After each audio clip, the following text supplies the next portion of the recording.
was married for 12 years. 12 years of loyalty, 12 years of sacrifice, 12 years of believing I was building a future with one man. If you had asked me back then, I would have told you I was secure. Not rich, not perfect, but secure. We started with nothing. We built everything together. When he didn't have money, I stood by him. When business was slow, I encouraged him. When people doubted him, I defended him. I believed in him, and I believed in us. He wasn't a romantic man, but he was steady. Or at least, that's what I thought. That Wednesday morning felt normal. He was getting ready for a business trip. He told me he had secured a contract out of town. He sounded excited. I was proud of him. I helped him pack his clothes. I ironed his shirt. I even slipped a small note into his bag, like I used to when we were younger. "Come back safe. I love you." When he left, he kissed my forehead. There was no tension, no argument, no warning, just a normal goodbye. But something felt different. I don't know how to explain it. It was small, like a whisper in my chest. I called him later that evening. No answer. I sent a message. He replied hours later. "Busy, we'll call tomorrow." He never called. Thursday passed, still nothing. By Friday morning, my anxiety was growing. But I told myself I was overthinking. We had been married for 12 years. Why would I doubt him? That afternoon, someone knocked at my door.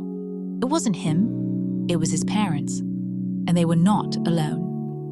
Standing beside them was a young woman, and she was heavily pregnant. I remember looking at her stomach first, then her face, then back at his parents. My heart started beating so loudly I could hear it. I asked calmly, "Who is she?"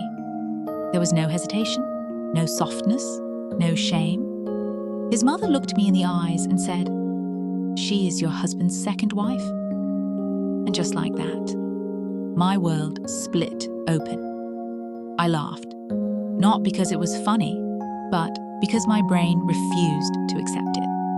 Second wife, after 12 years, without a conversation, without a warning, without my knowledge. I thought it was some kind of cruel misunderstanding, but they were serious. They walked into my house, the house I helped build, the house I cleaned, the house I turned into a home, and they sat down like they belonged there. I tried calling my husband. He didn't answer. I called again, straight to voicemail. The pregnant woman wouldn't look at me. She just stood there quietly, as if she had been prepared for this moment. And then his mother said something that I will never forget. "If you are not comfortable with it, you can leave." Leave. After 12 years, after loyalty, after sacrifice, after building his life.